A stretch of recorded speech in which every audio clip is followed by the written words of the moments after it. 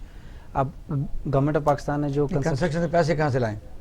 Construction کے لیے پیسوں کی ضرورت نہیں ہوتی جی, گورنمنٹ ریگولیٹر ہوتی ہے. آپ سازگار انوائرمنٹ بناتے ہیں جو گورنمنٹ نے پوری ایفرٹس کی ہیں اور بنایا بھی ہے. اس کے بعد تو انویسٹر خود بخود آتا ہے, بیکاز آپ ایز آف ڈوئنگ بزنس لے کے آتے ہیں. گورنمنٹ کا کام پیسے لانا یا بزنس کرنا یا ویلتھ کریٹ کرنا نہیں ہے. گورنمنٹ کا کام ہے ایز اے ریگولیٹر. پاکستان کے حالات اس قسم کے ہیں کہ باہر کے لوگ یہاں کے مکان بنانا شروع کر لیکن ابھی یہ جو ابھی اس پچھلے 2 مہینے میں سب سے ہائیسٹ آئی ہے فورن سے ایکسچینج, اس کی کیا بیسک وجہ ہے؟ سب سے بڑی وجہ تو جس ملک میں قانون اس طرح کا ہو کہ وہ قبضہ کر لیتے ہیں. 33 ارب روپے الوکیٹ کیے نا جو بینکوں کو ٹریننگ دی جا رہی ہے. اسٹیٹ بینک نے پرسوں کہا کنسٹرکشن اسٹیٹ پر 5% کا, اور وہ بینکس آج کل ٹریننگ دے رہے ہیں لوگوں کو کہ وہ ہاؤسنگ کے لیے جو پیسے لوگوں کو پرووائڈ کیے جائیں. اگر میں آپ کو اس طرف لے کے آؤں کہ گورنمنٹ جب فیسیلیٹیٹ کر رہی ہے اس انڈسٹری کو اوپر اٹھانے کے لیے, ایٹ دی سیم ٹائم اگر ہماری انڈسٹری کے دوسرے ورٹیکلز جیسے سیمنٹ ہے یا بیسک را مٹیریلز ہیں, وہ ڈیمانڈ اینڈ سپلائی پہ ان کی پروڈکشن کی کاسٹ بڑھے بغیر ہم ان کی کاسٹ بڑھا دیتے ہیں. تو جو فائدہ ایک باہر والے انویسٹر اس میں ایک اور بھی نقصان ہوگا. مثلا اگر زیادہ لوگ مکان بنانا شروع کر دیں گے جی تو جو چیزیں بازار میں مہنگی ہو جائیں گی. نہیں کیسے ہوں گے جی, اکانومیز آف اسکیل ہے نا جی, ڈیمانڈ ہو جائے گی. وہ صرف سپلائی اگر ٹھیک رہی, نہیں اگر سپلائی ٹھیک رہی تو مہنگی نہیں ہوگی. اس سے پھر اگر آپ شارٹیج کریٹ کریں گے تو پھر چیز مہنگی ہوتی ہے. انڈسٹری کو بھی تو آپ چانس دیں گے نا گرو کرنے کا, مطلب اتنے لائسنس بھی تو ایشو کریں نا ساتھ اسٹیل کے, سیمنٹ کے. ایسے نہیں ہے, جب کیپیسٹی ہمارے پاس ہے, بالکل ہے. ہمارے 220 ملین لوگ ہیں, 65% یوتھ ہے. آپ کہہ رہے ہیں ہماری industry 400 billion rupees every year جو undocumented economy بھی میں آپ کو پتا کہ یہاں زمینوں کے بڑے پھڈے ہیں جس طرح نہیں that is bad governance. I agree with وہ سارے بہت صحیح ساری کہہ رہے ہیں. چیزیں جو ہیں وہ سٹریم لائن ہو چکی ہیں. دیکھیں ہر چیز کو ہمیں یہ کوآرڈینیٹڈ صرف مکان بنائیں گے یا کنسٹرکشن میں اور بھی کچھ نہیں جی صرف یہ مکان بنانا کافی نہیں ہے, ہمیں نئے شہر بنانے ہیں, کمیونٹی بلڈنگ کرنی ہے, اس سے اکارڈنگ اس کے ریلیٹڈ انفراسٹرکچر ریز کرنا ہے. اس میں ہر چیز انوالو ہوئے گی, ٹیکنالوجی تک اس میں آئے گی. اعتماد بنانا بڑی دیر لگتی ہے. آپ دیکھیں پاکستان میں جو ہاؤسنگ پروجیکٹ لوگ بناتے ہیں, ہاؤسنگ اسکیمیں بناتے ہیں, وہ لوگ پیسے لوٹ کے کھا گئے ہیں. جب وہ قسطوں پر لوگ دیتے ہیں تو اب تو اعتبار ہی ختم ہو گیا. سوائے چند ایک لوگ جن کو لوگ کرٹیسائز بھی کرتے ہیں, وہ اگر صبح اعلان کر دیں کہ یہ جو راوی فرنٹ ریور ہے میں بنانا چاہتا ہوں, یقین کرو بن جائے گا, میں کسی کا نام نہیں لیتا. تو یہ بھی بتاؤ نا کہ یہاں تو فراڈ بہت ہے. نہیں آپ دیکھیں اگر فراڈ ہوتا ہے تو وہ ایک بندے کی وجہ سے نہیں ہوتا, دو لوگوں کی وجہ سے ہوتا ہے. ایک جس کے ساتھ ہوا, ایک جو کرتا ہے. اب ہمیں بھی جس کے ساتھ ہوا وہ کیسے, اس کی ڈیو ڈیلیجنس کرنی چاہیے نا. اب گورنمنٹ اس میں انوالو ہونا چاہیے. جس کے ساتھ فراڈ ہو گیا اس کو گورنمنٹ کو کنسول کرنا چاہیے. اپروو کر دی. نسیم صاحب ملاؤ میں آپ اس کو ایک طرح سے دیکھیے, دبئی میں تیل ہے, دبئی میں نہیں ہے جی, دبئی میں تیل نہیں ہے نا. وہاں کی کنسٹرکشن دنیا میں کس شہر سے کم ہے؟ دبئی قانون کی عملداری. تھینک یو, جی گڈ گورننس. سوری میں نے انٹرپٹ کیا. جی بالکل صحیح میں کہہ آپ رہے کو ہیں. یہ مسائل ہیں, یہ مسائل are one word, good and bad governance. آپ نے اگر قانون بنایا ہے اور قانون توڑ رہا ہے, اور قانون توڑنے والا جو ہے وہ سربراہ ہے ملک کا, آپ کیا کریں گے؟ آپ نے 56 کمپنیاں بنا دی ہیں, وہ کہاں گئیں؟ جی امپیکٹ جو ہے نا وہ تھوڑا دیر میں جو کنسٹرکشن میں جو چینج ہے نا, یہ لائف سٹائل کا نہیں کلچر کا چینج ہے. ہم لوگ سکلڈ اور کوالیفائڈ میں ڈیفرنس ہی نہیں کر پاتے. یہ انشاءاللہ چینج ہوگا. نہیں جو لوگ باہر سے انویسٹمنٹ لے کے آئیں گے سب سے پہلے اپنی اس آئیڈینٹیفیکیشن نہیں, بات باہر کی انویسٹمنٹ سے ریلیٹڈ نہیں. اب جیسے گورنمنٹ اگر 33 ارب روپے لوکیٹ کرتی ہے, آپ کا فوکس کیا ہے؟ آپ کا فوکس ہے low cost project housing schemes, ٹھیک ہے نا, کیونکہ آپ کے یہاں لوگوں کے بس گھر نہیں. اب جب آپ لو کاسٹ پروجیکٹ ہاؤسنگ اسکیم کرتے ہیں تو وہ گھر جو ہوتے ہیں وہ ایک لمیٹڈ جو ایلوکیشنز ہے اس کے اندر وہ بنتے ہیں, اور جو بندہ لیتا ہے وہ اس کو آپ قسطوں میں پیسے دے دیں. اگر آپ پیلی ٹیکسی چلا دیں گے تو پھر تو ٹیکسی تو افغانستان چلے گی, تو آپ اس کے پیچھے نہیں جا سکتے. پہلے آپ نے پیلی ٹیکسیوں میں پیسے لوٹائے ہیں نا. تو اب یہ چیز صرف اتنی ہے کہ آپ جو بھی کام کر رہے ہیں اس کی آپ جی میں ان سے پوچھا تھا, ہاؤسنگ اینڈ فزیکل پلاننگ جب ڈپارٹمنٹ بنا تھا تو ایوب خان کے زمانے میں ٹاؤن شپ گرین ٹاؤن بنا, ایشیا کی سب سے بڑی اسکیم. 10 روپے پر منتھ تھا اور چپڑاسی مکان بنا لیتا تھا. میں نے خود 1988 میں آیا تو میں نے 18,000 کی الاٹمنٹ کی, مجھے پتا ہے. وجہ یہ ہے کہ بعد میں پھر کمرشلائز ہو گیا, ہر ادارے نے کیا, اور خاص طور پر جو LDA, CDA, GDA, KDA, یہ فراڈ شروع ہو گیا. اب اس میں پلاٹ مجھے کئی DG LD جو چیف سیکرٹری بنے, مجھے انہوں نے کہا کہ LDA میں پلاٹ نہیں لینا. وجہ یہ گورنمنٹ کے ادارے بھی جو ہے وہ اس سلسلے میں بالکل فیئر نہیں ہے. دیکھیں اب یہ جو ہے نا کوئی بھی چیز ایک طرف سے شروع ہوتی ہے, ہم اس کو جنرلائز نہیں کر سکتے. اگر آپ کہہ رہے ہیں نا فراڈ ہو گیا, ہو سکتا ہے فراڈ دبئی میں بھی ہو جاتا ہے, نیو یارک میں بھی, لنڈن میں بھی ہو جاتا ہے, بٹ اس کے طریقے ڈیفرنٹ ہیں. یہاں لوپ ہولز زیادہ ہیں. اب گورنمنٹ نے جو 33 ارب جو کہہ رہے ہیں بریگیڈیئر صاحب رکھا ہے, وہ سارے ڈپارٹمنٹس کو انہوں نے سبسڈائز کرنا ہے. اس کو اٹھانے کے لیے ایک ماحول بنانا ہے. ہر انڈسٹری اس میں انوالو ہوگی, اس میں انڈیویجولز بھی انوالو ہوں گے. جیسے آپ نے کہا کہ مجھے کیا فائدہ, اب یہ سارا فائدہ تو اینڈ یوزر تک پہنچے گا. اب صرف لو کاسٹ ہاؤسنگ تو نہیں بننی, مکس یونٹس بھی بننے ہیں جس میں مکس یوز بلڈنگز ہوتی ہیں, مکس یوز کمیونٹی سینٹرز ہوتے ہیں, نئے سٹی آباد ہونے ہیں. ہم نے سسٹینیبل انرجی کے پیچھے جانا ہے. جب یہ گرو کرے گی تو ہماری انرجی آئے گی. سکیم ہے جی, یہ کامیاب ہو جائے گی, بالکل ہوگی جی. ہمارے پاس کوئی اور کوئی ہمارے پاس ہے چاند ہم ہوپ فل نہیں ہوں. اس کے علاوہ اگر ہم نے چیک اینڈ بیلنسز ٹھیک کر لیے انشاءاللہ جو کنٹرولز ہیں وہ بھی امپروو ہو رہے ہیں. ریگولیٹرز میں ماشاء صاحب آپ سے آتا ہوں پھر ادھر جاتا ہوں. وجہ یہ ہے کہ جس کو کہتے ہیں نا کہ دودھ کا جلا چھاچھ پی پھونک کر پیتا ہے. پاکستان میں جو ہمارے باہر کے ملکوں میں لوگ رہتے ہیں, فارن ریمیٹنس جاتے ہیں, ان کے ساتھ جو فراڈ ہوا, اور جو یہاں پھر ایک ڈیسک بنے, اور سابقہ حکومت نے کہا فارنر کے لیے انہوں نے بنایا, ان میں جو ایسے لوگ شامل ہو گئے جو ان سے پراپرٹیاں خرید لیتے تھے, ان کو ڈرا بھی دیتے تھے. حالانکہ ان کی ڈیوٹی یہ تھی کہ ان کی جو چیزیں خریدی ہیں ان کی حفاظت کی جائے, ان کو واپس کی جائیں جنہوں نے قبضہ کیا ان میں سے. لیکن انہوں نے کہا ہمیں دے دو. یہاں مسئلہ یہ کہ اعتماد کی اتنی کمی ہے. حکومت جو ہے وہ ون ونڈو آپریشن میں کامیاب نہیں ہو سکی, بیڈ گورننس ہے. یہ پروجیکٹ تو اچھے ہیں, چلیں گے کیسے؟ میں آپ سے عرض کرتا ہوں, جیسے بلڈنگ بنانے میں سال لگتے ہیں, شہروں کو آباد کرنے میں سال لگتے ہیں, ان کو ڈسٹروائے کرنے میں بھی, خراب ہونے میں بھی, ٹاؤن آ گیا, چوہے آ گئے, سال لگتے ہیں.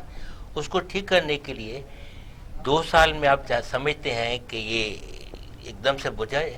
3-4 انڈیکیٹرز ہیں, اور وہ بہت عمدہ انڈیکیٹرز ہیں. پہلا انڈیکیٹر تو یہ ہے، بریگیڈیئر صاحب نے 5-10 منٹ پہلے ذکر بھی کیا.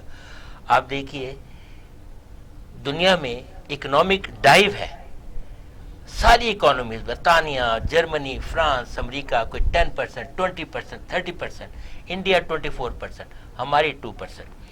مگر باہر سے جہاں سے ہمارے پیسہ آتا ہے وہاں سے اگر ہمیں فورن انویسٹمنٹ آتی ہے تو ظاہر ہے جہاں اکانومی ڈاؤن ہوئی ہے تو وہاں بھی تو ہمیں پیسہ نہیں آنا چاہیے. یہ کیسے ہے کہ پچھلے 3-4 مہینوں سے لگاتار پچھلے سال کے مقابلے میں 30%، 25%، زیادہ پیسہ پاکستان میں آ رہا ہے؟ اس کا جواب صرف یہ ہے کہ جو ہمارے ایکسکیوز می، اس کا ریزن میں عرض کرنے لگا ہوں، یہ نہیں گیس نہیں کر رہے. اس کا ریزن یہ ہے کہ ہمارے جو لوگ باہر بیٹھے ہوئے ہیں اور جو حکومت کے اوپر جیسے جو ان کو زہر کا ٹیکہ لگا تھا کہ وہ انویسٹ کرتے تھے، ان کی انویسٹمنٹ ضائع ہو جاتی تھی، اب ان کو کانفیڈنس ہے کہ ان کی انویسٹمنٹ ضائع نہیں ہوگی. ابھی تو یہ بارش کے شروع کے قطرے ہیں، دیکھیے اور کتنا آتا ہے. ٹرسٹ لیول بہت بڑھ اور گیا. جب یہ ہو جاتا ہے، جب آپ کے اپنے لوگ کریں گے تو پھر دوسرے بھی آئیں گے، کیونکہ منی بگیٹس منی. اور جب پاکستان میں جب آپ نے دیکھا، جب انہوں نے ایک بڑی غلط چیز کی تھی پچھلی حکومت تھی جس نے بھی کیا کہ آپ نے انٹرسٹ بینکوں کے بڑھا دیے تھے، امریکہ، برطانیہ، بینک آف شنگھائی سب آ گئے تھے. جہاں آپ نے اس کو کنٹرول کیا، اوور نائٹ چلے گئے. آپ ہوپ فل ہیں کہ یہ منصوبہ جو ہے اگر اس پر چیک اینڈ بیلنس ہو ٹھیک ہو جائے؟ ہوپ فل سے زیادہ ہوں گے، بہت خوش. بریگیڈیئر صاحب، چونکہ پریکٹیکل لائف اور ہے، تھیوری اور ہے. یہاں مثلاً جب ایک گورنمنٹ ایلوکیشن کرے گی اسی فنڈ کی کہ اتنے میں نے بلین کیا ہے اور لوگ اس سے فائدہ اٹھا سکیں، تو آپ کو پتہ ہے جن کے مکان نام نہیں ہے لیکن ہے مکان ان کے، وہ بھی اپلائی کر دیتے ہیں. اور ایک اور مکان سے ہی ظاہر ہے کہ قوم کا جو مجموعی کریکٹر ہے وہ تو ہمارے سامنے، ہم بھی ان میں شامل. کیا سمجھتے ہیں کہ کیا کیا جائے؟ وہ تجویز بھی دیں. بالکل، میں تو آپ سے اس سے زیادہ ایگری نہیں کر سکتا کہ ہم صرف لیڈروں کو کہتے رہتے ہیں، ہم خود بھی اتنے ہی کرپٹ ہیں جتنے. ایسا ہی ہے. اگر آپ کسی ریڈی والے کے پاس فروٹ لینے کھڑے ہوں اور آپ طرف دیکھیں نا وہ کیا دے رہا ہے، اپنی کاسٹ پہ وہ دے گا لیکن وہ انشور کرے گا کہ 2-3 سڑے ہوئے دانے ضرور ڈالے درمیان. یہ ہمارا نیشنل کریکٹر ہے. تو یہ تو چیز ہے، یہ تو چیز ہے. ہم دھوکہ دینا، جھوٹ بولنا، اس طرف ہم تو لیڈروں کی باتیں کرتے رہتے ہیں نا. ہم لوگ بھی اس کے، اگر ہم لوگ صحیح ہوں تو ہم صحیح آدمی کے لیے ووٹ نہ کریں. آپ کے یہاں کیا کرپشن ہوتی ہے، وہ جب ووٹ دینے کا وقت آتا ہے وہ کوئی بندہ کھڑا ہوتا ہے کہتا ہے یار چل کوئی 2-3 ارب روپے کھا لینے آئے تھے ساڑی برادری قیمے والے نا ہے تو ساڑی برادری تھا تو برادری نو ووٹ دے دے. اب بات یہ کہ تجویز تو اس میں ایک ہی ہے، اور کوئی تجویز ہونی، میں تو حکومت میں ہوں نہیں، لیکن تجویز ایک ہی ہے کہ آپ جو کام کرنے چاہتے ہیں اس کے اندر جو باڈی آپ بنا رہے ہیں اس کے اندر آپ ریگولیشنز ایسے بنائیں جو فول پروف ہوں اور پھر آپ ان کو امپلیمنٹ کرا سکیں جس سے آپ لیکیجز جو ہیں وہ کنٹرول کر سکیں. باڈی کمپیٹنٹ ہو، نالائق نہ ہو. آج عمران خان باڈی کمپیٹنٹ ہو، آج عمران خان کی انٹینشن پہ آپ شک نہیں ہے، لیکن غریب آدمی پس رہا ہے. آج آپ دیکھیے بیسک کموڈیٹیز کی قیمتیں کہاں پہنچی ہیں. لوگوں کے پاس کھانے کے لیے آٹا نہیں ہے. بھائی آپ گاؤں میں چلے جائیں، کہیں چلے جائیں، وہ کہتے ہیں یار اگر روٹی ہے نا تو وہ پیاز سے بھی کھا لے گا، چٹنی سے بھی کھا لے. جب آپ روٹی نہیں اس کو مہیا کریں گے، بھائی 1100 روپے 1150 روپے آپ آٹا کر دیں گے، تو عمران خان صاحب کو سوچنا چاہیے کہ نہیں سوچنا چاہیے؟ صرف باتوں سے تو بات نہیں ہوگی. اب انہوں نے ایک اور شوشہ چھوڑ دیا کہ یوتھ فورس کا اجلاس بلاؤں گا، اس کے ذریعے انفلیشن کنٹرول، ٹائیگر فورس کے ذریعے انفلیشن کنٹرول. آپ کو اس میں کوئی لاجک نظر آتا ہے؟ کس نے ان کو یہ مشورہ؟ بلکہ وہ لڑائی دنگا فساد، کیا ٹائیگر فورس کے پاس وہ لیگل لاز موجود ہیں؟ یہاں تو آپ کو پتا ہے، آپ خود حکومت میں پرائز کنٹرول کمیٹیاں ہوتی ہیں، اکاؤنٹیبلٹی کمیٹیز ہوتی ہیں. سر ہے ہی نہیں، پرائز کنٹرول کمیٹی ہے ہی نہیں. میں اس میں ایک چھوٹی سی ایڈ کر دیتا ہوں. اپلائی کرنے کے لیے گورنمنٹ جو ابھی اس وقت نادرا کا کام کر رہی ہے نا، ڈیٹا سب کے پاس ہے. جس کا ڈیٹا میں نام نہیں ہوگا وہ اپلائی نہیں کر سکتا، اور جس کا ڈیٹا ہے اس کی پوری ڈیٹیلز ہے. تو مطلب ہم لوگ we are very close to making it fool proof کہ گھر وہ کر ہی نہیں سکے گا. تو یہ اب ہم اس دور سے نکل گئے ہیں کہ کوئی فراڈ کر لے گا. میں پہنا کہ شکریہ ادا کرتا ہوں. ناظرین، ہم جو مرضی کچھ کر لیں اور حکومت جتنے مرضی فنڈ مختص کر لے، جب تک من حیث القوم ہم بالکل ایمانداری سے کام نہیں کریں گے، نہ بے روزگاری ختم ہوگی اور نہ مہنگائی ختم ہوگی. یہ پروگرام روزانہ ہم کرتے رہتے ہیں، کرٹیسائز بھی کرتے رہتے ہیں. جس طرح بریگیڈیئر صاحب نے کہا کہ ہم خود بھی کیسے ہیں، ہمیں اپنا بھی جائزہ لینا چاہیے. وجہ یہ کیا ہم انسان ہیں تو انسانوں کو انسانوں کی طرح سمجھایا جا سکتا ہے، یا اس کو دوسرے طریقے سے سمجھایا جائے، اسے مارا جائے، سزائیں دی جائیں. سویلائز معاشروں میں ایسا نہیں ہوتا، اور خاص طور پر مسلمان ملک جو پاکستان ہے اس میں تو ایسا نہیں ہونا چاہیے.